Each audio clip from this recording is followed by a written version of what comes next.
Baru 5 menit mendarat di Soekarno-Hatta, 18 konglomerat Rusia ini langsung teriak panik menelepon keluarga di Moskow. Keluarga mereka pikir Indonesia berbahaya, tapi kenyataannya malah bikin mereka tertampar, malu. Apa yang sebenarnya mereka lihat sampai ogah pulang ke negaranya sendiri? Klik tombol subscribe sekarang, dan saksikan bukti kemajuan Indonesia yang bikin dunia gempar. Prolog, ketakutan di negeri beruang merah Moskow, 2 minggu sebelum keberangkatan. Di sebuah ruang tamu mewah berlapis marmer di distrik Rublivka, kawasan elit tempat para oligarki dan pejabat tinggi Rusia tinggal, suasananya tegang. Vladimir, 78 tahun, seorang pensiunan insinyur militer dengan kekayaan yang melimpah, sedang berdebat sengit dengan putranya.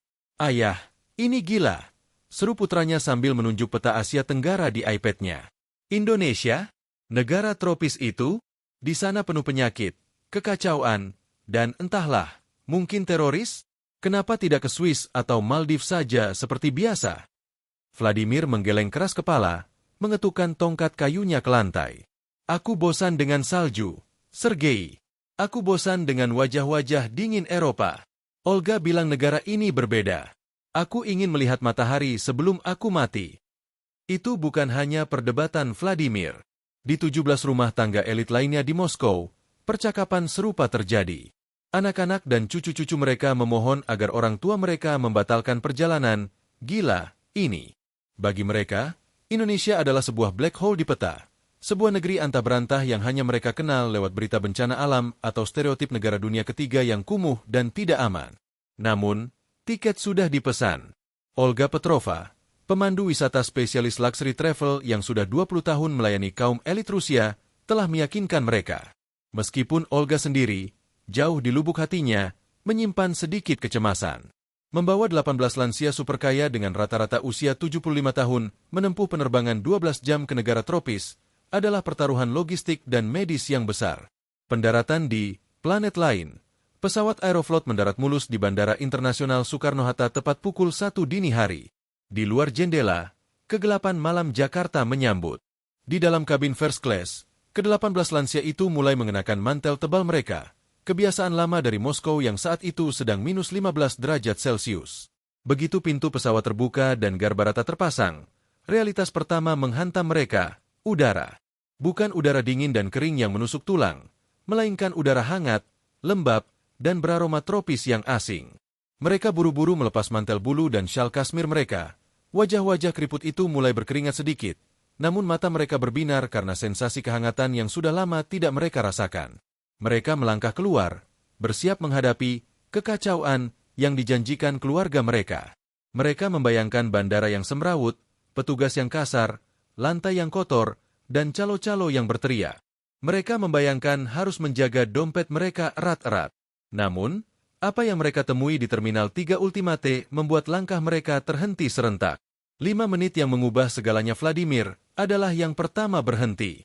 Ia terpaku di tengah koridor kedatangan yang luas dan megah. Lantai marmer di bawah kakinya mengkilap seperti cermin, memantulkan cahaya lampu LED artistik yang menerangi langit-langit tinggi bergelombang. "Apa-apaan ini?" gumamnya dalam bahasa Rusia, suaranya bergetar. Di Moskow, Bandara Sheremetyevo atau Domodedowo pada jam 1 pagi adalah tempat yang suram. Toko-toko tutup, lampu diredupkan untuk menghemat energi, dan petugas kebersihan baru akan bekerja saat matahari terbit. Suasananya dingin dan utilitarian. Tapi di sini, di Jakarta, pukul 1 pagi terasa seperti pukul 1 siang. Seluruh bandara hidup. Butik-butik duty free masih buka dengan etalase yang terang benderang. Kafe-kafe menyebarkan aroma kopi yang menggoda. Dan yang paling mengejutkan, kebersihan. Seorang nenek bernama Tatiana, 74 tahun, yang sangat rewel soal kebersihan, menunjuk ke arah seorang petugas cleaning service. Petugas itu, seorang pemuda Indonesia dengan seragam rapi, sedang mengepel lantai dengan mesin otomatis. Begitu melihat rombongan lansia ini lewat, ia mematikan mesinnya sejenak, menepi, lalu membungkukkan badannya sedikit sambil tersenyum tulus. "Selamat datang," ucapnya pelan, meski mereka tidak mengerti bahasanya. Tatiana memegang lengan Olga. "Olga, lihat itu. Petugas kebersihan, dia menyapa kita." Di Moskow, mereka bahkan tidak akan menatap matamu. Mereka akan menyuruhmu minggir dengan kasar. Olga tersenyum, meski ia sendiri juga terkejut. Ini Indonesia, Nyonya Tatiana. Budayanya sedikit berbeda. Kejutan berlanjut saat mereka melewati toilet. Salah satu kakek, Igor, permisi ke kamar kecil. Ia kembali dengan wajah bingung bercampur takjub 5 menit kemudian. Toiletnya, kata Igor, menggelengkan kepala. Ada petugas di dalam sana. Dia membersihkan wastafel setiap kali ada orang selesai cuci tangan. Kering. Tidak ada satu tetes air pun di meja wastafel. Dan dia tersenyum padaku dan memberikan tisu. Bagi elit Rusia yang terbiasa dengan pelayanan kaku dan wajah-wajah serius di negara asal mereka, keramahan, berlebihan, dari petugas rendahan ini adalah sebuah culture shock yang positif namun membingungkan. Mengapa orang yang bekerja membersihkan kotoran orang lain bisa begitu sopan dan terlihat bahagia? Telepon darurat ke Moskow rombongan tiba di area imigrasi. Ini adalah titik kritis yang paling ditakuti. Di banyak negara, petugas imigrasi adalah simbol birokrasi yang menakutkan, introgatif, dan lambat. Namun, sebelum mereka sempat bingung melihat mesin autogate atau antrean, seorang petugas bandara berseragam batik mendekat. Dan keajaiban berikutnya terjadi. Dobro pozalovat v Indonesia. Selamat datang di Indonesia. Sapa petugas itu dalam bahasa Rusia yang cukup fasih.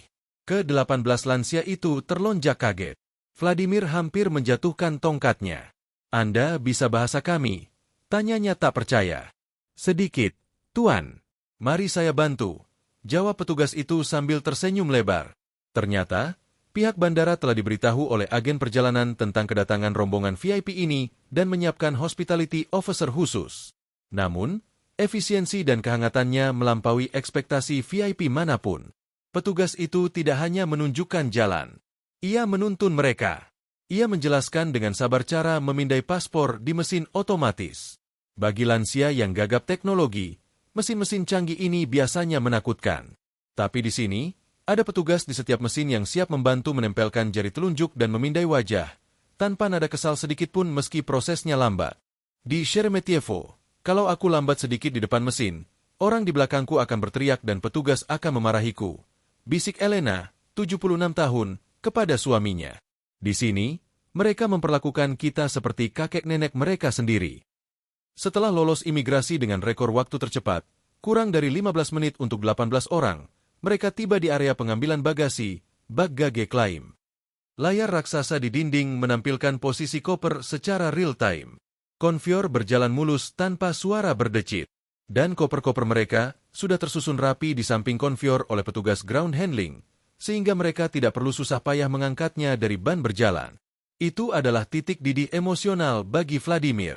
Ia merogoh saku jasnya, mengeluarkan iPhone-nya dengan tangan gemetar.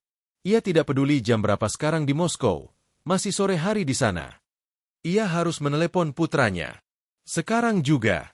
Sergei, teriak Vladimir ke telepon begitu tersambung. Suaranya keras, membuat beberapa orang menoleh, tapi ia tidak peduli. Ayah? Ada apa? Apa terjadi sesuatu? Ayah sakit? Apa ayah dirampok? Suara Sergei di ujung sana terdengar panik. Sudah kubilangkan, tempat itu berbahaya. Aku akan segera hubungi kedutaan untuk evakuasi. Diam kau, bodoh, potong Vladimir. Napasnya memburu. Dengarkan aku. Tempat ini gila.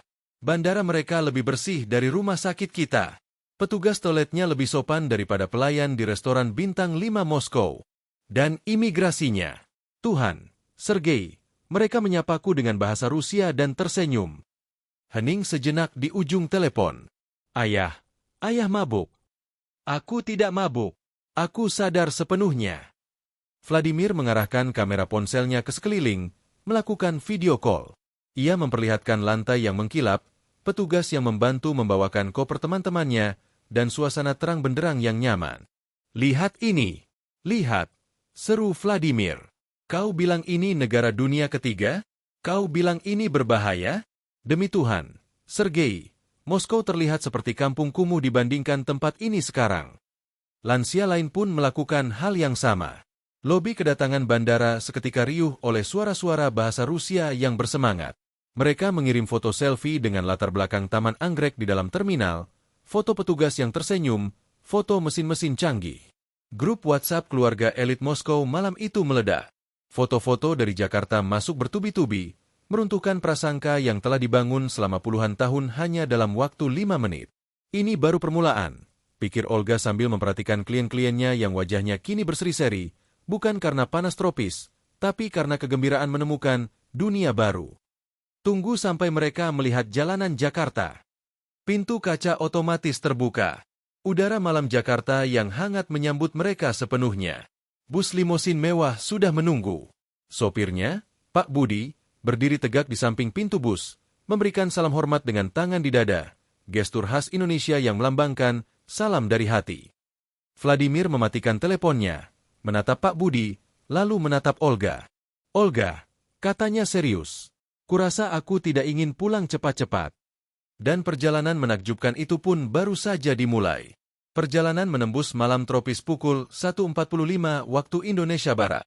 Bus limosin Big Bird Premium yang membawa rombongan lansia Rusia meluncur mulus keluar dari area Bandara Soekarno-Hatta, membelah jalan tol Profesor Dr. Sediatmo menuju pusat kota Jakarta. Di dalam bus yang sejuk dan beraroma pandan, pengharum ruangan khas Indonesia yang eksotis bagi hidung mereka, ke-18 lansia itu menempelkan wajah mereka ke jendela kaca yang lebar. Ekspektasi mereka tentang negara dunia ketiga adalah jalanan gelap, lubang di mana-mana, dan mungkin hewan ternak yang berkeliaran. Namun, realitas di luar jendela menghantam mereka lagi. Jalan tol layang itu terang benderang oleh lampu LED jalanan yang modern. Gedung-gedung pencakar langit Jakarta di kejauhan mulai terlihat, dengan lampu-lampu kantor yang masih menyala, menciptakan siluet megah yang menyaingi cakrawala Moskow atau bahkan New York. Lihat itu, seru Elena, 76 tahun, menunjuk ke bawah jalan layang. Toko-toko itu masih buka. Di Moskow, kota yang membeku dalam kegelapan musim dingin, toko-toko kelontong biasanya tutup pukul 22. Kehidupan malam hanya ada di bar atau klub tertentu. Tapi di Jakarta, kehidupan tampaknya baru saja dimulai ronde keduanya. Warung-warung tenda pecel lele dengan spanduk warna-warni masih berasap.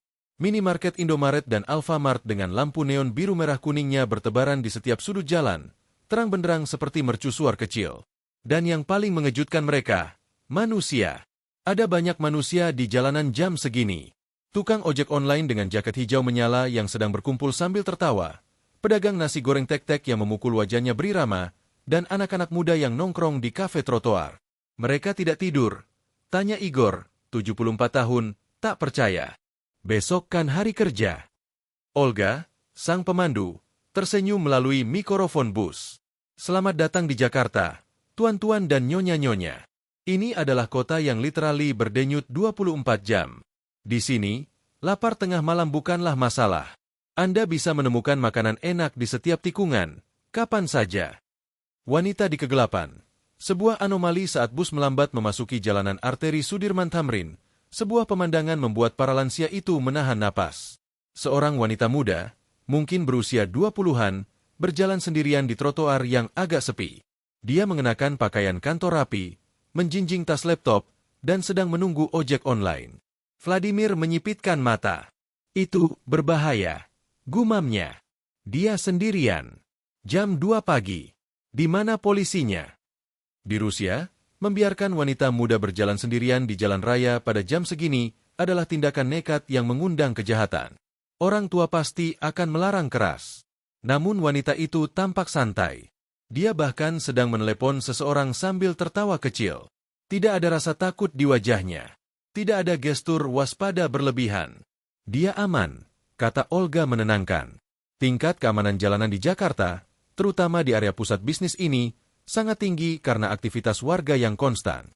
Mata publik, public eyes, adalah CCTV terbaik di sini. Para nenek di dalam bus saling berbisik kagum. Negara di mana seorang wanita bisa berjalan sendirian jam 2 pagi tanpa rasa takut, itulah definisi negara maju yang sesungguhnya. Komentar Tatiana bijak. Gedung tinggi bisa dibangun siapa saja, tapi rasa aman? Itu mahal. Insomnia akibat jet lag dan lapar pagi buta bus tiba di Hotel Bintang 5 di kawasan Bundaran Hai pukul 2.30 pagi. Proses check-in berlangsung cepat dan efisien. Staf hotel menyambut mereka dengan minuman jahe hangat dan handuk dingin beraroma serai. Keramahan itu kembali membuat mereka terkesan. Namun, tubuh biologis mereka masih berada di zona waktu Moskow, selisih 4 jam lebih lambat. Pukul 6 pagi waktu Jakarta, Saat matahari tropis mulai mengintip malu-malu, 7 orang dari rombongan itu sudah terbangun segar bugar. Bagi tubuh mereka, ini baru jam 2 pagi waktu Moskow, tapi perut mereka berteriak lapar minta sarapan. Restoran hotel baru buka pukul 6.30. Mereka tidak sabar. Olga, ketuk Vladimir di pintu kamar pemandunya. Kami lapar. Apa ada tempat makan yang buka jam segini? Atau kita harus makan mie instan di kamar? Olga, yang juga sudah bangun, tersenyum. Ikut saya. Kita akan sarapan ala warga lokal. Lupakan croissant dan keju. Kita cari nasi uduk. Nasi apa? Warung tenda dan aroma santan Olga memimpin 7 lansia elit itu keluar dari lobi hotel mewah, berjalan kaki menyusuri trotoar Jakarta yang mulai sibuk. Udara pagi itu segar, belum tercemar polusi berat. Mereka berhenti di sebuah warung sederhana di pinggir jalan, tepat di sebelah gedung perkantoran tinggi. Spanduknya bertuliskan, nasi uduk kebun kacang spesial. Bangunannya semi permanen, dengan meja kayu panjang dan kursi plastik. Melihat tempat itu, Vladimir ragu. Olga, kau yakin ini higienis? Kita bisa sakit perut. Percayalah padaku, jawab Olga mantap. Ini adalah permata tersembunyi. Dan lihat, siapa yang makan di sini. Di dalam warung, sudah ada beberapa pelanggan. Seorang bapak-bapak berseragam safari, mungkin sopir pejabat, 2 orang karyawan muda berdasi yang sarapan sebelum meeting pagi, dan seorang ibu-ibu yang baru pulang dari pasar. Semuanya makan dengan lahap. Aroma santan gurih, bawang goreng, dan sambal terasi menguar kuat dari dandang nasi yang mengepul. Aroma itu asing, tapi sangat menggoda insting purba manusia akan makanan enak. Mereka duduk ragu-ragu di bangku plastik. Penjualnya, seorang ibu parubaya bernama Bu Yati, menyambut mereka dengan senyum lebar. Morning, Mister. Nasi uduk? Sapa Bu Yati dengan bahasa Inggris pasar yang percaya diri. Para lansia itu terkejut. Dia bisa bahasa Inggris, bisik Igor. Bu Yati tertawa. Little, Mister. Makan apa? Chicken, egg, tempe. Ledakan rasa Rp20.000 Olga memesankan paket lengkap untuk mereka. Nasi uduk, ayam goreng serundeng, tempe orek, bihun goreng, dan kerupuk. Dalam waktu kurang dari 5 menit, piring-piring rotan beralas kertas minyak dan daun pisang sudah tersaji di meja. Cepat sekali. Di restoran Moskow, mereka harus menunggu minimal 20 menit. Vladimir menatap piringnya. Nasi putih itu tampak berkilau. Di atasnya ditaburi bawang goreng renyah. Ia menyendok sedikit nasi uduk itu, memasukkannya ke mulut. Matanya terbelalak. Teksturnya pulen, tidak lembek. Rasa gurih santan kelapa meledak di lidahnya, berpadu dengan aroma pandan dan serai yang halus. Itu bukan sekadar nasi putih tawar. Itu nasi yang dimasak dengan bumbu. Bozh moi, ya Tuhan. Desis Vladimir. Ini enak sekali. Ia mencoba ayam gorengnya. Garing di luar, juicy di dalam, dengan bumbu kuning yang meresap sampai ke tulang. Dan serundeng kelapa goreng yang manis gurih itu. Itu adalah tekstur baru yang belum pernah mereka rasakan. Krenyes-krenyes apa ini? Tanya Elena sambil mengunyah kerupuk udang. Rasanya seperti awan yang digoreng. Mereka makan dengan lahap, melupakan etiket makan ala bangsawan Eropa. Tangan mereka berminyak, mulut mereka sedikit pedas karena sambal kacang, tapi wajah mereka memancarkan kebahagiaan murni. Tempe orek yang manis pedas menjadi favorit baru Igor. Ini kacang kedelai kan? Kenapa di Rusia rasanya tidak sekompleks ini? Di sana tahu rasanya seperti kertas basah. Di sini, ini karya seni. Kejutan di kasir, kembaliannya permen. Setelah kenyang dan berkeringat, karena sambal dan udara pagi yang mulai hangat, tiba saatnya membayar. Olga menghitung total tagihan untuk 8 orang, termasuk dirinya, makan sepuasnya dengan es teh manis dan kerupuk tambahan. Berapa, Bu? Tanya Olga. 200.000 saja, Neng, jawab Bu Yati santai. Olga menerjemahkan ke dalam dolar atau rubel untuk para lansia itu. Totalnya sekitar $13 AS. Untuk 8 orang. Rahang Vladimir jatuh. $13? Itu harga secangkir kopi di lobi hotel kita. Kita makan pesta pora untuk 8 orang dengan harga segitu. Mereka merasa seperti baru saja merampok warung itu. Di Moskow, makanan dengan kompleksitas rasa seperti ini di restoran Asia bisa menghabiskan $50 per orang. Vladimir mengeluarkan lembaran uang Rp100.000 2 lembar. Buyati menerima uang itu dengan 2 tangan, lalu memberikan kembalian uang receh Rp2.000 dengan senyum tulus. "Thank you, Mister. Come again ya." Tidak ada tip yang diminta. Tidak ada biaya layanan 10%. Kejujuran dan keramahan Buyati membuat mereka terharu. Minimarket rasa mall dalam perjalanan pulang ke hotel. Mereka mampir ke Indomaret Pond untuk membeli air mineral. Lagi-lagi kejutan. Minimarket itu bukan sekadar toko kelontong sempit. Di dalamnya ada mesin kopi Bento Cup, rak bakery dengan roti segar, meja untuk makan, dan fasilitas wifi gratis. AC-nya dingin. Lantainya bersih mengkilap. Tempat ini seperti mini mall, komentar Tatiana sambil melihat rak kosmetik lokal. Lihat, mereka jual segalanya. Obat, pulsa, tiket kereta, bayar listrik, semua di satu kasir. Kasir minimarket, seorang pemuda bernama Rizky, menyapa mereka dengan ramah. "Selamat pagi, Mister. Would you like a plastic bag?" Lagi-lagi bahasa Inggris yang fungsional dan sopan. Para lansia itu membeli beberapa camilan lokal, keripik singkong, biskuit kelapa, dan teh botol. Mereka membayar dengan uang elektronik, scan kris, yang dipandu oleh Olga. Efisiensi transaksinya membuat mantan bankir di rombongan itu mengangguk kagum. Sistem pembayaran digital mereka lebih maju dari banyak toko di Eropa, catatnya. Kembali ke lobi hotel saat matahari sudah terang benderang. Rombongan, pencari sarapan, ini disambut oleh teman-teman mereka yang baru bangun. "Kalian dari mana? Baunya enak sekali," tanya salah satu lansia yang kesiangan. Vladimir menepuk perutnya yang kenyang sambil tertawa lepas. "Kami baru saja menemukan surga kuliner seharga $2, kawan. Namanya nasi uduk. Dan besok kalian semua harus ikut. Aku yang traktir." Pagi itu, di lobi hotel mewah Jakarta, sekelompok miliarder Rusia tidak membahas saham atau politik. Mereka membahas keajaiban tempe orek dan keramahan ibu penjual nasi uduk yang telah memenangkan hati dan perut mereka hanya dalam satu suapan. Persepsi mereka tentang negara berkembang telah berubah selamanya. Indonesia bukan lagi negara miskin di mata mereka. Indonesia adalah negara yang kaya rasa. Mitos kereta dunia ketiga pukul 9 pagi. Matahari Jakarta mulai menyengat, namun semangat para lansia Rusia ini justru semakin membara. Setelah sarapan nasi uduk yang legendaris, Olga mengajak mereka untuk uji nyali, berikutnya, menjajal transportasi umum. Bagi kaum elit Moskow, transportasi umum di negara berkembang identik dengan 3 hal: sesak, kotor, dan tidak aman, copet. Mereka membayangkan bus tua berkarat yang penuh asap hitam, atau kereta api tanpa jendela dengan penumpang yang duduk di atap. "Kita akan naik MRT Jakarta," umum Olga. "Moda raya terpadu. Subway-nya Jakarta." Vladimir mengangkat alis skeptis. "Subway? Di tanah rawa seperti ini? Apa tidak banjir? Apa AC-nya jalan?" Sebagai mantan insinyur, Vladimir tahu betapa sulitnya membangun sistem bawah tanah di tanah lunak tropis. Namun, keraguan itu mulai retak begitu mereka menjejakkan kaki di stasiun MRT Bundaran Hai. Eskalator panjang membawa mereka turun ke perut bumi Jakarta.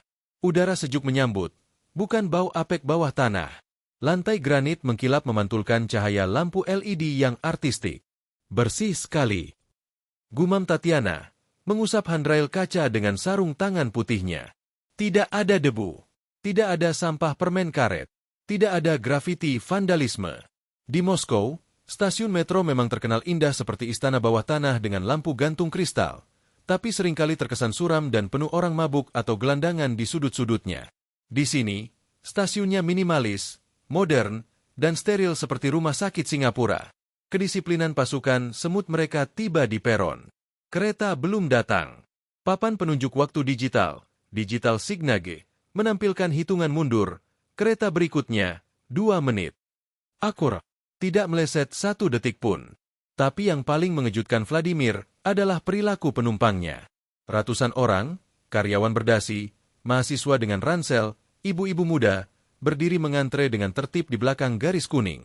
Tidak ada yang menyerobot, tidak ada yang mendorong. Mereka membentuk barisan rapi di sisi kiri dan kanan pintu, menyisakan ruang tengah kosong untuk penumpang yang akan turun. "Lihat itu," bisik Vladimir pada Igor. "Mereka seperti tentara. Disiplin sekali." Di Moskow, Saat jam sibuk, orang-orang seringkali berebut masuk bahkan sebelum penumpang di dalam sempat keluar. Hukum rimba berlaku. Siapa kuat, dia masuk. Di Jakarta, budaya antre, queuing culture, ternyata sudah mendarah daging di sistem modern ini. Kereta datang dengan suara halus. Pintu terbuka. Tidak ada satupun orang di peron yang bergerak maju sebelum penumpang terakhir dari dalam gerbong melangkah keluar. Baru setelah itu, mereka masuk dengan tenang. Eta Nefroyatno, ini luar biasa, puji Igor. Kesadaran sipil mereka lebih tinggi dari banyak negara Eropa yang pernah kukunjungi.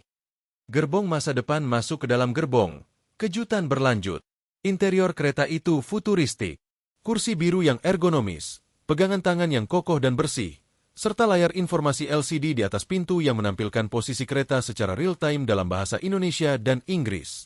Sinyal, seru Elena, mengangkat ponselnya. Aku dapat sinyal 4G penuh di dalam terowongan. Aku bisa video call cucuku. Di banyak sistem kereta bawah tanah tua di dunia, London, Paris, bahkan sebagian jalur Moskow, sinyal seluler sering mati total di bawah tanah. Tapi di Jakarta, infrastruktur digitalnya prima. Pengumuman suara terdengar jernih. Stasiun berikutnya, Dukuh atas BNI. Next station, Dukuh atas BNI. Hati-hati melangkah. Mind the gap. Bahasa Inggrisnya standar internasional. Ramah namun tegas. Para lansia itu duduk, karena kebetulan ada kursi kosong di jam itu, mengamati sekeliling. Penumpang lain sibuk dengan ponsel mereka, membaca buku, atau tidur. Tidak ada yang berbicara keras-keras. Tidak ada yang memutar musik tanpa headphone. Tidak ada yang makan atau minum, karena dilarang keras, dan warga mematuhinya. Suasana di dalam gerbong itu tenang, sejuk, dan beradab. Jauh dari bayangan, kekacauan dunia ketiga yang mereka takutkan. Momen kemanusiaan, kursi emas namun, puncak kekaguman mereka terjadi di stasiun berikutnya, Setiabudi Astra. Pintu terbuka. Masuklah seorang wanita hamil muda, mungkin usia kandungan 7 bulan, yang terlihat lelah membawa tas kerja. Gerbong saat itu sudah mulai penuh. Semua kursi terisi. Apa yang terjadi selanjutnya berlangsung dalam hitungan detik, seolah sudah dilatih. 3 orang anak muda, 2 mahasiswa laki-laki dengan jaket alma mater dan 1 karyawan muda yang sedang asyik main game di ponsel, berdiri secara serentak. Refleks. Tanpa komando. Tanpa saling pandang. Salah satu mahasiswa itu, yang posisinya paling dekat, segera menggeser tubuhnya dan mempersilakan dengan tangan terbuka. Silakan, Bu. Duduk di sini saja. Ucapnya sopan, meski wanita itu tidak meminta. Wanita hamil itu tersenyum lelah namun berterima kasih. Makasih ya, Mas. Ia duduk. Mahasiswa itu berdiri, bergelantungan di handstrap, kembali sibuk dengan bukunya seolah tidak terjadi apa-apa. 2 pemuda lainnya yang juga berdiri tadi, melihat kursi sudah diberikan, tetap memilih berdiri di dekat pintu, membiarkan kursi kosong lainnya diisi oleh seorang ibu tua yang baru masuk belakangan. Mata Vladimir berkaca-kaca melihat pemandangan itu. Ia menyenggol lengan Olga. Olga, kau lihat itu. Olga mengangguk. Itu pemandangan biasa di sini, Tuan Vladimir. Budaya menghormati wanita, orang tua, dan ibu hamil sangat kuat. Di Moskow. Suara Vladimir tercekat. Di Moskow, anak muda sering pura-pura tidur atau pasang headphone kalau ada nenek-nenek masuk. Mereka tidak mau kehilangan kenyamanan duduk. Tapi anak ini, dia bahkan tidak berpikir 2 kali. Dia langsung berdiri. Igor menimpali, mereka tidak melakukannya karena aturan. Mereka melakukannya karena itu hal yang benar untuk dilakukan. Hati nurani mereka hidup. Kejadian kecil itu mengguncang mereka lebih keras daripada kemewahan bandara. Bandara mewah bisa dibangun dengan uang. Tapi perilaku warga? Itu dibangun dengan pendidikan karakter dan nilai budaya yang luhur selama berabad-abad. Uang bisa membeli kereta canggih, tapi tidak bisa membeli empati. Interaksi tanpa kata kereta terus melaju. Seorang penumpang di sebelah Tatiana, seorang gadis berhijab yang sedang mengerjakan tugas kuliah di tabletnya, menyadari bahwa Tatiana sedang kesulitan membuka tutup botol air mineralnya, karena tangannya yang artritis lemah. Tanpa diminta, gadis itu tersenyum, mengulurkan tangan dengan gestur, "Boleh saya bantu?" Tatiana menyerahkan botolnya. Gadis itu memutarnya dengan mudah, lalu menyerahkannya kembali dengan senyum manis. "Here you go, "Grandma," katanya pelan. Tatiana tertegun. "Spasiba, terima kasih," ucapnya dalam bahasa Rusia. Lupa kalau gadis itu tidak mengerti. Tapi bahasa kasih sayang itu universal. Gadis itu mengangguk hormat, lalu kembali fokus ke tabletnya. Tidak mengharapkan pujian, tidak mengharapkan imbalan. Hanya bantuan kecil antar manusia. Air mata Tatiana menetes. "Cucu perempuanku di Moskow bahkan jarang mau membantuku membuka toples selai," keluhnya pada Elena. "Dia selalu sibuk dengan TikTok-nya. Tapi anak asing ini, dia peduli." Kesimpulan insinyur tua saat mereka turun di stasiun tujuan akhir, Lebak Bulus Grab, untuk melihat pemandangan kota dari jalur layang, Vladimir menarik kesimpulan teknis dan sosialnya. "Sistem MRT ini," katanya sambil memandang rel yang memanjang rapi. "Secara teknis, ini setara dengan Jepang atau Singapura. Bersih, tepat waktu, canggih. Tapi jiwanya lebih hangat." "Maksudmu?" tanya Igor. "Di Jepang, kereta sangat efisien tapi orang-orangnya dingin, individualis, robotik. Di sini, keretanya efisien, tapi manusianya tetap hangat. Mereka saling menyapa, saling membantu, saling memberi kursi. Ini kombinasi yang langka, Igor. Modernitas tanpa kehilangan kemanusiaan." Rombongan itu berdiri di peron atas, memandang panorama Jakarta Selatan yang hijau dan padat. Gedung-gedung apartemen berpadu dengan atap-atap rumah warga. Mereka tidak lagi melihat hutan beton negara berkembang. Mereka melihat sebuah peradaban yang sedang naik daun, yang dibangun di atas pondasi teknologi modern dan diperkuat oleh semen perekat bernama gotong royong. Olga melihat wajah-wajah kliennya. Rasa takut mereka telah hilang sepenuhnya, digantikan oleh rasa hormat yang mendalam. "Siap untuk petualangan berikutnya?" tanya Olga. "Kemana saja, Olga?" jawab Vladimir mantap. "Asal masih di Indonesia. Aku mulai jatuh cinta pada negara ini." Keluar dari bawah tanah, masuk ke paru-paru kota pukul 10 pagi. Matahari Jakarta mulai meninggi, menyinari gedung-gedung pencakar langit dengan cahaya keemasan yang tajam. Setelah pengalaman spiritual di bawah tanah MRT, Olga membawa rombongan lansia elit Rusia ini naik kembali ke permukaan. Tujuan mereka selanjutnya adalah sebuah anomali di tengah hutan beton Jakarta. Taman kota, misalnya, Taman Menteng, Taman Suropati, atau hutan kota GBK. Bagi warga Moskow, taman kota identik dengan Gorky Park atau Zaryadye Park, tempat yang indah namun seringkali sangat luas, dingin, dan dikelola dengan aturan ketat. Mereka membayangkan taman di Jakarta mungkin hanya sekadar lahan kosong berdebu dengan rumput liar. Namun, begitu mereka melangkah keluar dari stasiun dan berjalan kaki sedikit, trotoar di area ini lebar dan ramah pejalan kaki, mengejutkan mereka lagi, pemandangan hijau yang rimbun menyambut. Pohon-pohon terembesi raksasa menaungi jalan setapak yang bersih. Bunga-bunga bougainville berwarna cerah bermekaran. Dan yang paling mengejutkan, kehidupan. Senam pagi dan energi positif di area terbuka taman. Puluhan warga sedang beraktivitas. Ada sekelompok ibu-ibu parubaya berseragam olahraga warna-warni sedang melakukan senam pagi dengan musik dangdut yang berirama ceria. Gerakan mereka sinkron, penuh semangat, dan wajah-wajah mereka basah oleh keringat bahagia. "Lihat energi mereka," seru Elena, 76 tahun, menunjuk takjub. Di usia segitu, di Moskow, kebanyakan wanita hanya duduk di bangku taman memberi makan burung dara. Di sini, mereka menari. Seorang instruktur senam di depan berteriak semangat lewat pengeras suara. "Ayo ibu-ibu, semangat. 1, 2, 3, 4. Sehat itu mahal." Energi positif itu menular. Beberapa lansia Rusia tanpa sadar mulai menggerakkan kaki mereka mengikuti irama musik yang asing namun caci itu. Vladimir tertawa kecil. "Musik apa ini? Beatnya enak sekali. Membuat darahku mengalir lebih cepat." Olga menjelaskan. "Itu dangdut, Pak. Musik jiwa rakyat Indonesia. Musik yang membuat semua orang bergoyang dan melupakan masalah sejenak." Game alam terbuka. Gratis? Melangkah lebih dalam ke taman, mereka menemukan area outdoor game. Alat-alat kebugaran berbahan besi kokoh berjejer rapi di bawah naungan pohon rindang. Ada elliptical trainer, pull-up bar, alat penguat otot kaki, dan alat peregangan pinggang. Warga dari berbagai usia, remaja berotot hingga kakek-kakek, sedang menggunakannya bergantian. Igor, 74 tahun, yang sangat menjaga kebugaran fisiknya, mendekat dengan mata berbinar. Ia meraba alat chest press itu. Besi solid, terawat baik, tidak berkarat, gumamnya menilai kualitas.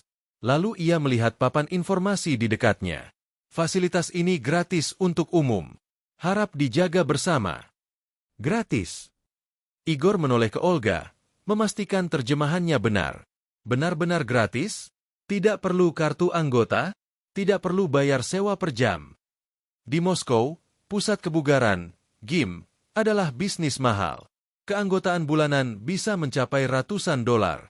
Taman umum memang ada, tapi alat gym luar ruangan jarang ditemukan dalam kondisi sebagus ini dan gratis sepenuhnya. Gratis, Tuan Igor, jawab Olga. Pemerintah kota menyediakannya agar warga sehat.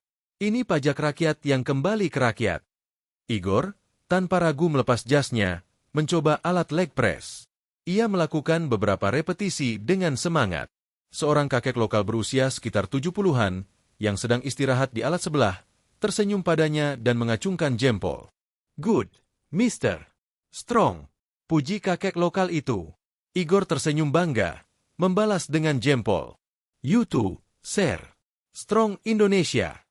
Dua kakek dari dua benua berbeda, berkomunikasi lewat bahasa keringat dan senyum, saling menyemangati di bawah matahari tropis. Budaya bersih yang mengejutkan sambil beristirahat di bangku taman yang terbuat dari kayu daur ulang yang artistik. Tatiana, 74 tahun, memperhatikan sesuatu yang lain. Di mana sampahnya? Tanyanya kritis. Biasanya taman umum penuh puntung rokok atau plastik makanan. Ia melihat sekeliling. Rumput hijau terpotong rapi. Jalan setapak bebas dari sampah. Di sudut-sudut taman, terdapat tempat sampah terpilah 3 warna. Organik, hijau, non-organik, kuning, B3, merah. Ia melihat seorang anak kecil, mungkin baru 5 tahun, berlari membawa bungkus es krim. Anak itu berhenti di depan tempat sampah, berpikir sejenak, lalu memasukkan bungkus plastiknya ke lubang warna kuning. Ibunya yang mengawasi dari jauh tersenyum dan bertepuk tangan. Pendidikan sejak dini, gumam Tatiana kagum. Di Rusia, pemilahan sampah baru mulai digalakan serius beberapa tahun terakhir, dan orang dewasa pun masih sering salah. Tapi anak kecil ini, dia sudah paham. Bukan hanya itu. Ia melihat petugas kebersihan taman, pasukan Orange, atau PPSU, yang bekerja dalam diam. Mereka menyapu daun kering, memangkas dahan yang mengganggu, dan bahkan membersihkan saluran air kecil di pinggir taman. Seragam mereka oranye menyala, mudah dikenali, dan mereka bekerja dengan dedikasi tinggi, bukan dengan wajah masam. Mereka merawat taman ini seperti halaman rumah sendiri, puji Tatiana. Sepeda berbagi dan teknologi kota pintar berjalan ke sisi lain taman. Mereka menemukan stasiun bike sharing, sewa sepeda publik. Deretan sepeda berwarna cerah, mungkin gowes atau layanan serupa, terparkir rapi di dok. Seorang pemuda datang, memindai QR code di sepeda dengan ponselnya, kunci terbuka otomatis, dan ia mengayuh sepeda itu pergi. Teknologi lagi, kata Vladimir, mantan insinyur itu. Smart City, integrasi antara ponsel dan infrastruktur fisik. Ia melihat peta jalur sepeda di aplikasi pemuda itu. Jalur sepeda terproteksi, protected bike lane, terlihat jelas di jalan raya sekitar taman, dibatasi oleh cone atau trotoar kecil. Mereka serius membangun kota untuk manusia, bukan cuma untuk mobil, analisis Vladimir. Moskow macet parah karena semua orang ingin naik mobil mewah. Di sini, mereka mencoba solusi alternatif yang cerdas. Piknik tanpa sampah waktu makan siang tiba. Perut mereka mulai keroncongan setelah aktivitas fisik ringan. Di pinggir taman, tidak jauh dari pintu masuk, ada minimarket modern dan beberapa kafe kecil. Para lansia itu membeli bento box, nasi kotak ala Jepang lokal, onigiri, dan minuman dingin. Mereka memutuskan untuk piknik di salah satu meja taman yang kosong, di bawah pohon beringin yang rindang. Angin sepa-sepa bertiup, menyejukkan udara panas Jakarta. Mereka makan sambil mengamati interaksi warga. Ayah yang mengajari anaknya naik sepeda, pasangan muda yang sedang pre-wedding foto, dan sekelompok remaja yang berlatih menari K-pop. Damai sekali, kata Elena sambil menyuapkan nasi ayam teriyakinya. Tidak ada yang berteriak. Tidak ada orang mabuk yang mengganggu. Tidak ada copet yang mengincar tas kita. Selesai makan, mereka melakukan hal yang sama seperti warga lokal. Mengumpulkan semua sampah pembungkus makanan mereka, memasukkannya ke dalam kantong plastik bekas belanjaan, dan membawanya ke tempat sampah terpilah. Tidak ada satupun sampah yang tertinggal di meja. Meja itu bersih kembali untuk pengguna berikutnya. Ini budaya tanggung jawab, kata Olga, bangga melihat kliennya beradaptasi. Di sini, meninggalkan meja kotor di tempat umum dianggap tidak sopan. Pertemuan dengan nenek besi. Sebelum meninggalkan taman, mereka berpapasan dengan seorang nenek luar biasa. Seorang wanita berusia mungkin 80-an, rambutnya putih semua, sedang jogging pelan sendirian di jalur lari. Langkahnya stabil. Napasnya teratur. Ia mengenakan sepatu lari yang layak dan topi pelindung matahari. Melihat rombongan lansia Rusia, nenek itu tersenyum dan melambaikan tangan tanpa berhenti lari. "Semangat! Sehat terus!" serunya dalam bahasa Indonesia. Lalu tertawa renyah. Vladimir dan teman-temannya terpana. "Dia lari sendirian?" tanya Vladimir. "Umur 80 tahun? Di taman umum?" Di Rusia, lansia seusia itu biasanya sudah sangat terbatas mobilitasnya, atau hanya ditemani perawat. Melihat seorang wanita tua berolahraga sendirian di ruang publik adalah bukti terkuat akan dua hal. Kesehatan lansia, warga di sini aktif secara fisik sampai tua. Keamanan publik, dia merasa aman sendirian. Tidak takut dijambret atau diganggu. Wanita itu. Vladimir menggelengkan kepala kagum. Dia adalah simbol negara ini. Tua tapi bertenaga, tradisional tapi modern, ramah tapi tangguh. Sore itu, saat bus menjemput mereka untuk kembali ke hotel, para lansia Rusia membawa pulang bukan hanya keringat sehat, tapi juga rasa hormat baru. Taman Kota Jakarta bukan sekadar lahan hijau. Itu adalah ruang tamu raksasa di mana warga dari segala usia berkumpul, berbagi oksigen, merayakan kesehatan, dan merawat lingkungan bersama-sama. "Olga," kata Vladimir saat duduk di bus yang sejuk. "Besok pagi, bangunkan aku jam 6 lagi. Aku mau lari pagi di sekitar hotel. Aku tidak mau kalah sama nenek tadi." Sontak, seluruh bus tertawa. Semangat hidup mereka, yang sempat redup karena usia dan cuaca dingin Moskow, seolah diisi ulang oleh baterai energi Jakarta. Pukul 2, mimpi buruk menjadi nyata. Malam ketiga di Jakarta seharusnya menjadi malam istirahat yang tenang setelah seharian berwisata. Namun, di kamar 1012, ketenangan itu pecah. Dmitri, 74 tahun, seorang mantan pejabat Kementerian Industri Berat di Rusia, terbangun dengan napas tersengal. Tangannya mencengkeram dada kirinya. Keringat dingin membasahi piyama sutranya. Wajahnya pucat pasi. Di kepalanya, sirene bahaya meraung. "Jantungku!" Desisnya pada istrinya, Galina, yang tidur di sebelahnya. Galina panik. Di benaknya, ketakutan terbesar setiap pelancong lansia muncul, sakit parah di negeri asing. Stereotip buruk tentang negara berkembang langsung menghantuinya. "Rumah sakit di sini pasti kotor," pikirnya histeris. "Dokternya mungkin dukun. Alatnya pasti berkarat. Ya Tuhan, Dmitri akan mati di sini karena salah suntik." Dengan tangan gemetar, Galina menelepon Olga. "Olga, tolong. Dmitri, dadanya sakit. Jantungnya." Olga, yang tidur di kamar terpisah, langsung melompat dari tempat tidur. Sebagai pemandu wisata berpengalaman, ini adalah skenario terburuk. Ia segera menelepon resepsionis hotel. "Medical emergency. Room 1012. Guest having chest pain.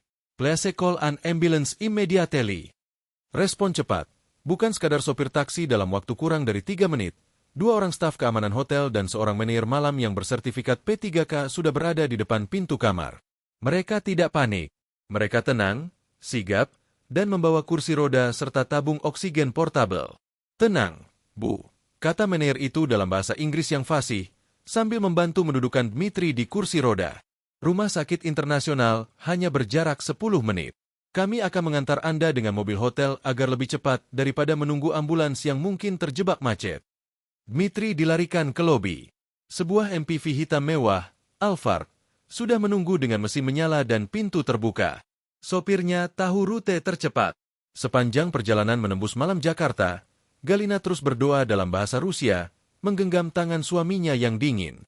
Olga duduk di depan, menerjemahkan instruksi staf hotel. "Jangan tidur, Pak Dmitri. Tetap sadar. Tarik napas panjang." Unit gawat darurat. Lobi hotel atau rumah sakit? Mobil berhenti di depan lobi instalasi gawat darurat, IGD, sebuah rumah sakit swasta ternama di Jakarta Selatan. Pintu otomatis terbuka. Dan saat itulah stereotip pertama runtuh. Tidak ada bau karbol menyengat atau bau darah yang amis. Tidak ada lantai kotor dengan perban bekas berserakan. Tidak ada antrean pasien yang mengerang kesakitan di lorong gelap. Lobi IGD itu terang benderang, bersih, berlantai granit putih, dan sejuk. Udaranya beraroma samar eukaliptus, minyak kayu putih, yang menenangkan. Tim medis, 2 perawat pria dan 1 dokter jaga, langsung menyambut di pintu dengan berangkar, trolley bed. Male, 74 years old. Chest pain. History of hypertension. Lapor Olga cepat. Perawat mengangguk, memindahkan Dmitri dengan cekatan. Gerakan mereka terlatih, sinkron, dan lembut. Tidak kasar. Don't worry, sir. You are in safe hands. Bisik salah satu perawat di telinga Dmitri. Birokrasi 10 menit versus 2 jam sementara Dmitri dibawa masuk ke bilik resusitasi untuk pemantauan jantung. Olga bersiap menghadapi monster berikutnya, administrasi. Di Moskow, bahkan di rumah sakit bagus sekalipun, birokrasi bisa memakan waktu berjam-jam. Formulir bertumpuk, verifikasi asuransi yang rumit, dan staf administrasi yang seringkali ketus.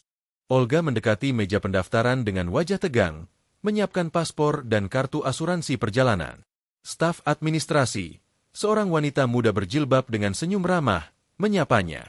Selamat malam, Bu. Pasien atas nama Bapak Dmitri, boleh saya pinjam paspornya? Olga menyerahkannya. Staf itu memindai paspor, mengetik cepat di komputer. Sudah terdaftar, Bu. Silakan tanda tangan di sini untuk persetujuan tindakan medis dasar. Untuk asuransi, nanti kami yang akan hubungi pihak Rusia. Ibu fokus saja temani pasien. Olga melirik jam tangannya. 7 menit. Hanya 7 menit dari kedatangan sampai urusan administrasi selesai. Hanya itu, tanya Olga tak percaya. Tidak perlu deposit uang tunai dulu? Tidak perlu fotokopi dokumen? Nanti saja, Bu. Nyawa pasien prioritas utama, jawab staf itu lembut. Teknologi diagnostik. Insinyur pun terpana di dalam bilik periksa. Vladimir, yang ikut menyusul dengan taksi lain karena khawatir pada sahabatnya, mengintip dari balik tirai. Sebagai mantan insinyur, ia memperhatikan peralatan di sekitar Dmitri. Monitor EKG, elektrokardiogram, yang menampilkan grafik detak jantung Dmitri adalah model terbaru buatan Jerman. Mesin mobile X-ray yang didorong masuk ke bilik adalah teknologi digital canggih yang bisa langsung mengirim hasil röntgen ke tablet dokter dalam hitungan detik. Alat-alat ini, gumam Vladimir kagum. Ini standar NASA. Di poliklinik distrik kami di Moskow, mesin EKG-nya kadang masih pakai kertas gulung yang macet. Di sini semuanya digital. Semuanya nirkabel. Dokter jaga malam itu, Dr. Hartono, masuk memeriksa. Ia masih muda, mungkin 35 tahun, tapi wibawanya tenang. Ia membaca grafik di monitor, lalu memeriksa dada Dmitri dengan stetoskop. Ia tidak buru-buru. Ia mendengarkan dengan seksama. Lalu, kejutan manis terjadi. Melihat Dmitri yang tegang dan tidak bisa bahasa Inggris, Dr. Hartono tersenyum dan berkata dengan aksen yang agak kaku tapi jelas, Dobry večer. Gede bolit? Selamat malam. Di mana sakitnya? Mata Dmitri membelalak. Rasa takutnya menguap setengah. Dokter. Dokter bisa bahasa Rusia? Tanya Olga kaget. Dr. Hartono tertawa kecil. Sedikit. Saya pernah pertukaran pelajar sebentar, dan saya suka membaca Tolstoy. Tapi mari kita fokus. Saya akan gunakan Google Translate suara agar komunikasi kita akurat 100%. Ia mengeluarkan tablet medisnya, mengaktifkan fitur penerjemah suara. Komunikasi berjalan lancar. Dmitri menjelaskan rasa sakitnya, seperti ditekan gajah, lalu panas menjalar ke leher. Diagnosis, bukan serangan jantung 1 jam berlalu. Hasil laboratorium darah, troponin T, dan röntgen toras sudah keluar. Cepat sekali. Laboratorium rumah sakit ini bekerja dengan kecepatan cahaya dibandingkan laboratorium Moskow yang butuh 24 jam. Dr. Hartono kembali dengan wajah lega. Kabar baik, Pak Dmitri. Jantung Bapak kuat. Tidak ada tanda-tanda infark, serangan jantung. Galina nyaris pingsan karena lega. Lalu apa itu, Dok? Ini GERD, asam lambung, akut yang naik ke kerongkongan. dipicu oleh kelelahan perjalanan, jet lag, makan pedas tadi pagi, nasi uduk, dan stres. Gejalanya memang mirip serangan jantung, heartburn. Ditambah lagi otot dada Bapak tegang karena mengangkat koper kemarin. Dmitri menghela napas panjang. Jadi saya tidak mati malam ini? Belum, Pak. Canda Dr. Hartono. Tuhan masih ingin Bapak menikmati liburan di Jakarta. Resep yang memanusiakan Dr. Hartono menulis resep. Namun, ia tidak sekadar menulis obat mahal. Ia bertanya, Bapak bawa obat apa saja dari Rusia? Olga menunjukkan daftar obat rutin Dmitri. Dokter itu mengangguk. Oke, saya tidak akan kasih obat yang bertabrakan, kontraindikasi, dengan obat rutin Bapak. Saya kasih obat lambung cair, suspensi, agar cepat bekerja, dan obat pereda nyeri otot. Obat ini generik tapi paten. Kualitasnya sama dengan di Eropa tapi harganya jauh lebih murah. Ia juga memberikan saran gaya hidup. 2 hari ini jangan makan sambal dulu ya, Pak. Makan bubur ayam saja. Dan tidur dengan bantal agak tinggi. Perhatian terhadap detail interaksi obat dan diet ini menyentuh hati Olga. Di banyak tempat, dokter hanya akan meresepkan obat termahal dan menyuruh pulang. Di sini, dokter merawat Dmitri sebagai manusia utuh, bukan sekadar sekumpulan organ yang rusak. Apotek dan tagihan. Kejutan terakhir saat menebus obat di apotek rumah sakit, apoteker menjelaskan aturan pakai dengan sangat rinci. Ia bahkan menuliskan, pagi, siang, malam, dan simbol matahari bulan dibungkus obat agar Dmitri tidak bingung dengan bahasa asing. Lalu tibalah saat yang paling ditakuti Galina, tagihan. Layanan UGD, EKG, röntgen digital, cek darah lengkap, jasa dokter spesialis, dan obat-obatan untuk seminggu. Ditambah layanan VIP dan penerjemah dadakan. Di Amerika, ini bisa habis $3. Di Eropa swasta, mungkin 1,500 euro. Kasir menyerahkan struk. Totalnya Rp3.500.000, Ibu. Olga menghitung cepat di kurs rubel dolar. Matanya mengerjap. Rp3.500.000. Itu sekitar $230 USD. Olga menatap kasir itu, bingung. Mbak, maaf, apa tidak ada yang kurang? Biaya röntgennya sudah masuk? Biaya dokter? Sudah semua, Bu. Semuanya all in. Vladimir, yang ikut mengintip tagihan, tertawa getir. Gila. Di Moskow, $230 itu cuma biaya konsultasi dokter spesialis 15 menit. Di sini kita dapat layanan gawat darurat lengkap, obat, dan senyuman. Pulang dengan rasa hormat baru Dmitri keluar dari rumah sakit dengan berjalan kaki, tidak perlu kursi roda lagi. Wajahnya segar setelah minum obat cair yang langsung bekerja. Langit Jakarta di luar mulai membiru pertanda fajar. Di dalam taksi pulang ke hotel, suasana hening. Bukan hening ketakutan, tapi hening kekaguman. Dmitri memecah kesunyian. Kalian tahu. Katanya pelan. Tadi aku sudah pasrah. Aku pikir kalaupun aku selamat, aku akan diperlakukan kasar atau dirampok biayanya. Ia menatap lampu-lampu jalan Jakarta yang berlalu. Tapi mereka memperlakukanku seperti ayah mereka sendiri. Perawat itu memegang tanganku saat disuntik supaya aku tidak kaget. Dokter itu belajar bahasa kita demi menenangkanku. Dan harganya sangat manusiawi. Galina menyandarkan kepalanya di bahu Dmitri. Negara ini punya hati yang besar. Sistem kesehatan mereka bukan bisnis semata. Itu pelayanan. Vladimir mengangguk setuju dari kursi depan. Sistem mereka efisien, teknologinya canggih, tapi yang paling mahal adalah empati mereka. Kita orang Rusia punya teknologi nuklir, tapi kadang kita lupa caranya tersenyum pada pasien yang kesakitan. Malam itu, di kamar hotel, Dmitri tidur nyenyak. Bukan hanya karena obat lambung, tapi karena rasa aman yang mendalam.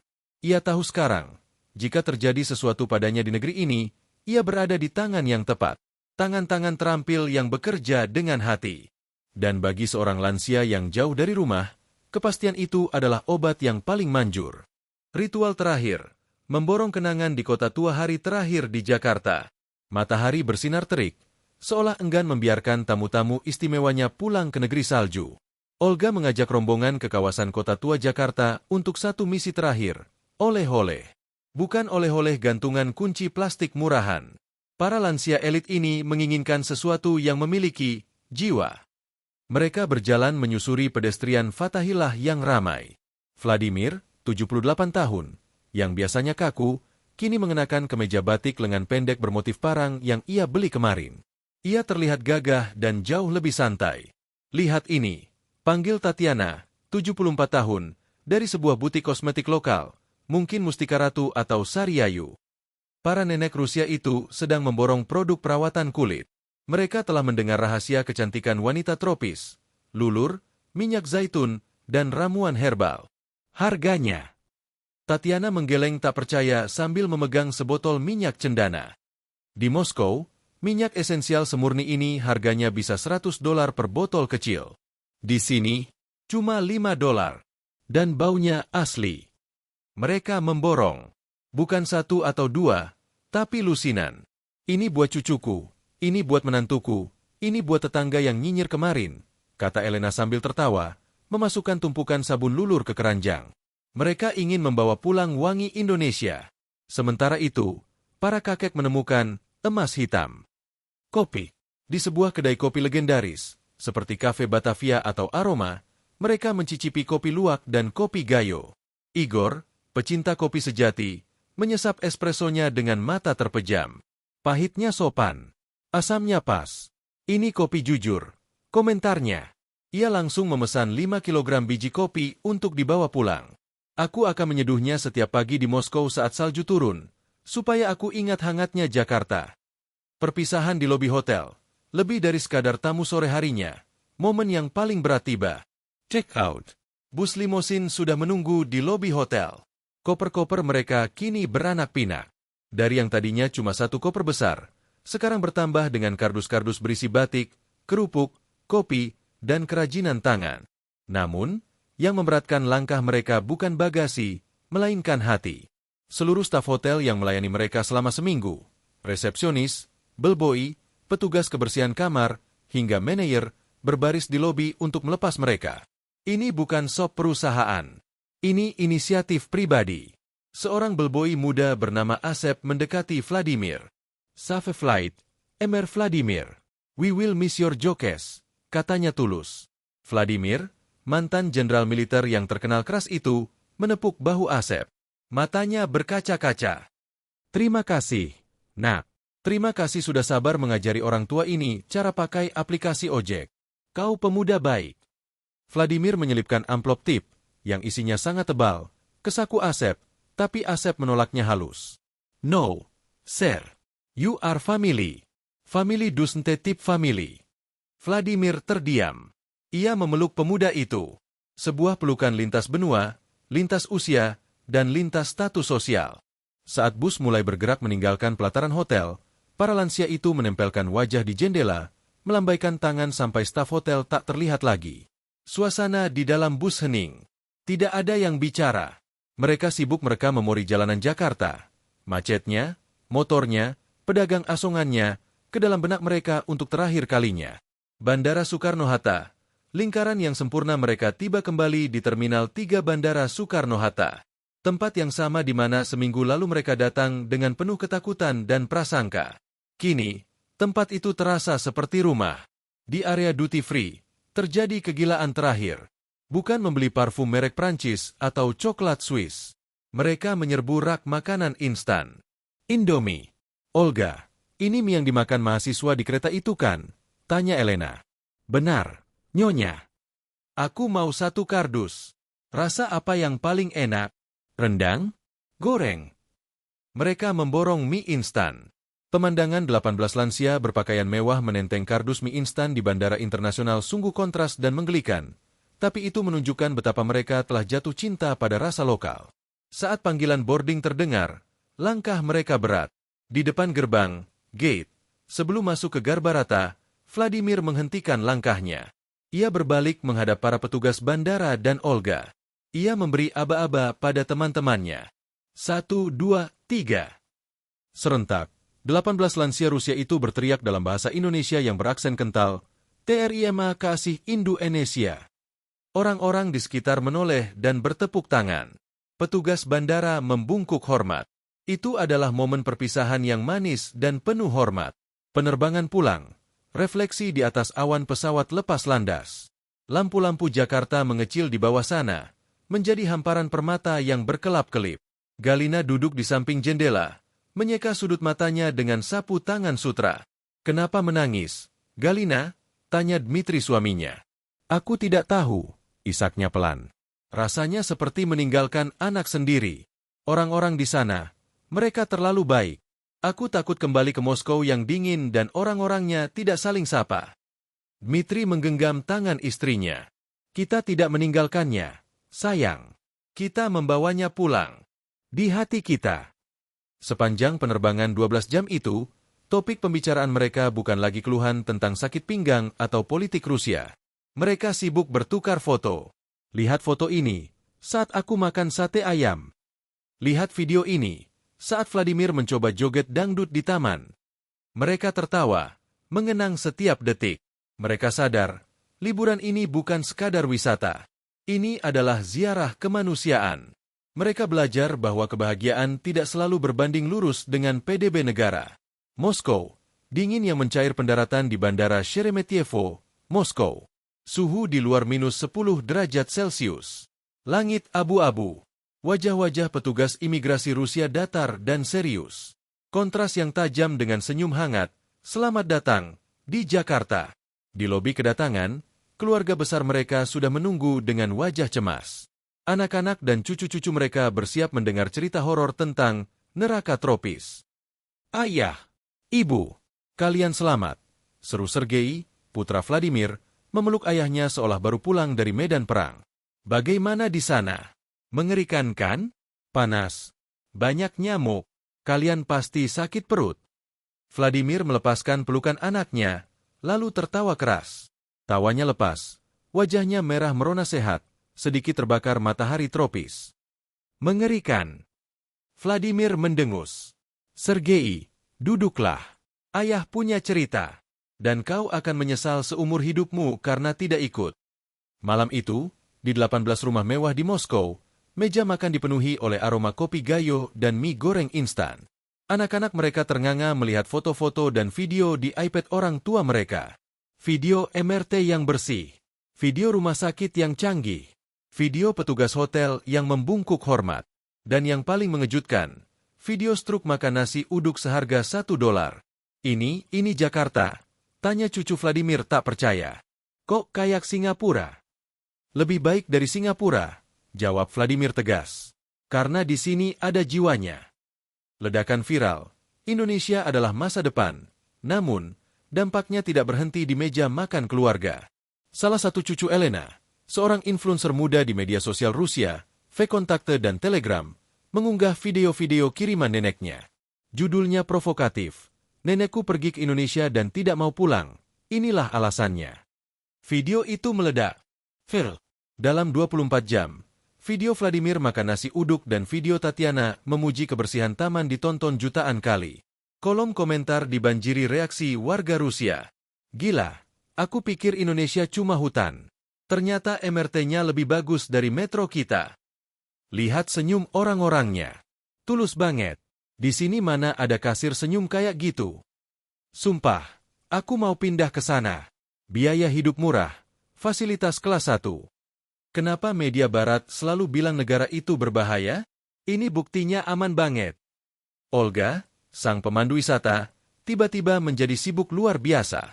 Telepon kantornya berdering non-stop. Ratusan orang kaya baru, teman-teman dari 18 lansia itu, dan orang-orang yang melihat video viral tersebut ingin memesan paket perjalanan yang sama. "Saya mau paket nasi uduk Vladimir. Saya mau menginap di hotel yang stafnya ramah itu." Permintaan wisata ke Indonesia dari Rusia melonjak 300% dalam sebulan. Indonesia bukan lagi sekadar destinasi Bali di mata mereka. Jakarta, dengan segala kemacetan dan kehangatannya, kini menjadi destinasi eksotis baru yang menawarkan sesuatu yang hilang di Eropa, kemanusiaan. Epilog, janji seorang jenderal 1 bulan kemudian. Vladimir duduk di balkon apartemennya di Moskow, memandang salju yang turun. Ia menyeruput kopi gayo panas dari cangkir batok kelapa, oleh-olehnya. Ia membuka tabletnya, melakukan video call dengan Dr. Hartono di Jakarta untuk sekadar menyapa, "Apa kabar, dokter?" kata Vladimir. Jaga kesehatanmu. Tahun depan, aku akan kembali. Dan kali ini, aku akan bawa semua cucuku. Aku ingin mereka belajar sopan santun dari bangsamu. Vladimir tersenyum menatap layar. Di hatinya, ia tahu, Indonesia bukan lagi negara asing di peta. Indonesia adalah rumah keduanya. Rumah di mana matahari selalu bersinar, dan pintu selalu terbuka dengan senyuman. Dan begitulah, 18 lansia keras kepala itu menjadi duta besar tak resmi terbaik yang pernah dimiliki Indonesia. Mereka membuktikan bahwa diplomasi terbaik bukanlah lewat pidato politik, melainkan lewat semangkuk soto hangat, kursi prioritas di kereta, dan ketulusan hati yang tak ternilai harganya. Tamat.